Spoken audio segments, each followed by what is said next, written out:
19h, Europe 1 Culture Média. Philippe Vandel.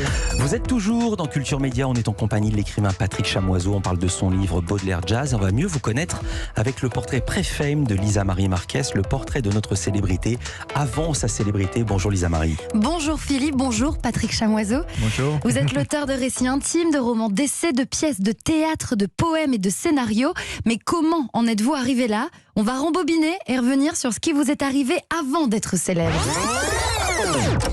Patrick Chamoiseau, vous êtes né à Fort-de-France en Martinique et c'est là que vous avez grandi.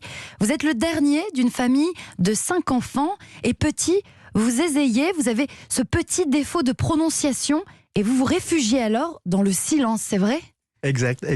C'est vrai ? En plus, on avait une problématique linguistique. J'avais la langue créole, la langue maternelle, et à l'école, il fallait utiliser la langue française. Donc du coup, c'était un exercice extrêmement périlleux.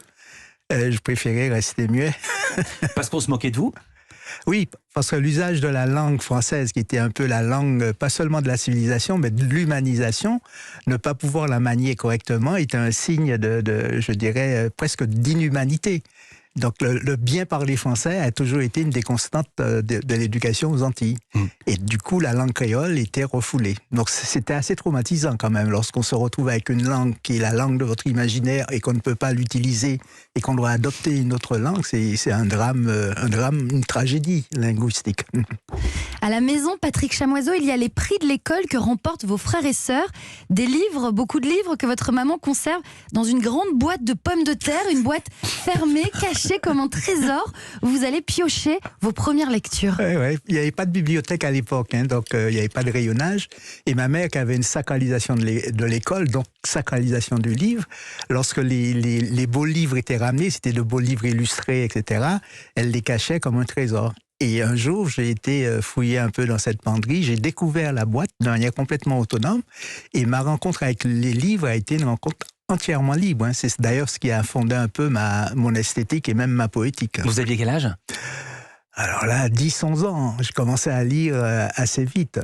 Vous vous plongez donc dans les prix de vos aînés, des livres qui vous marquent. Vous découvrez Rabelais, mais aussi Alice au pays des merveilles, Germinal.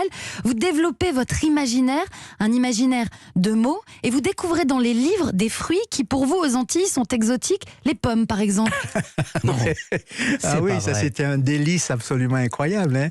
Le dessert, ma mère, je m'appelle, elle achetait, on était 5, ma mère achetait une pomme qu'on coupait en 5. On était très pauvres, mais tous les fruits exotiques étaient pour nous absolument fabuleux. Tous les autres fruits qui étaient très abondants ne nous intéressaient pas, parce que c'était l'ordinaire c'était le quotidien de la manière la plus plate. Par contre, la différence, l'exotisme, le lointain, tout ça, c'était précieux. À la maison, il y a aussi votre père qui manie la langue française et vous fascine. Il lit à haute voix les fables de La Fontaine, il vous donne le goût de la phrase et il vous voit. Il vous voit, vos frères et sœurs, et il vous voit même votre maman. Ah oui, pourquoi ? Je sais pas, le vouvoiement, c'était C'était une tradition martiniquaise ou une tradition familiale ? Je sais pas si ça existe ailleurs, ça doit exister, mais c'est c'est la menace, quoi. C'est l'intimidation. Mettre sa famille à distance. C'est une menace. Quand ma mère me vous voyait, je sais que la volée n'était pas loin, c'est-à-dire qu'elle elle allait gueuler, etc. Donc le vouvoiement, c'était cette mise à distance. Et il utilisait aussi le prestige de la langue française à l'époque pour véritablement dominer ma mère, qui elle était plutôt créolophone et ne maîtrisait pas trop la langue française. Et son utilisation de la langue française était une utilisation complètement... Bien sûr, de la regarder en surplomb. Voilà, c'est ça. Et ça marchait, ça marchait.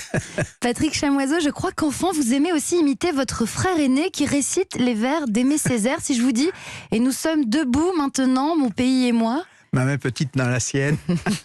Ça, c'est du Césaire. Mon frère, tous les matins, il saluait le lever du soleil en déclamant Césaire. Ça a été précieux pour moi parce que je le voyais faire et j'ai été pendant longtemps persuadé que la poésie avait le pouvoir de faire lever le soleil. Donc. Pas jusqu'à 11 ans quand même. Ah, très tard. Et comme j'ai gardé beaucoup une sorte de poétique enfantine, parce que je pense qu'un artiste, la période d'imprégnation de l'enfance est déterminante pour un artiste, et j'ai gardé un peu cette poétique. C'est-à-dire que pour moi, l'expression fondamentale, primordiale, la plus puissante, le début du langage et de l'expression, c'est la poésie. Patrick Chamoiseau, vous quittez ensuite la Martinique pour la métropole pour suivre des études juridiques et vous devenez ensuite travailleur social. Voilà, j'ai ambitionné d'être avocat et après je me suis retrouvé un peu à travailler dans les prisons, à accompagner ceux qui avaient des problèmes d'insertion et de réinsertion. Et ça se comprend, parce qu'à Fort-de-France, j'étais d'une famille pauvre et j'ai côtoyé les quartiers populaires où tous les problèmes de précarité, de délinquance étaient très, très, très prégnants, quoi. En 86, vous envoyez 2 manuscrits à Gallimard qui décide de vous publier. Votre premier roman paraît alors. Chronique des 7 misères et de quelques douleurs, c'est le titre original. Suivra Solibo Magnifique 2 ans plus tard. En 92, vous publiez Texaco pour lequel vous remportez le prix littéraire le plus important et le plus prestigieux de France, le prix Goncourt. La suite, on la connaît et moi, je m'arrête là.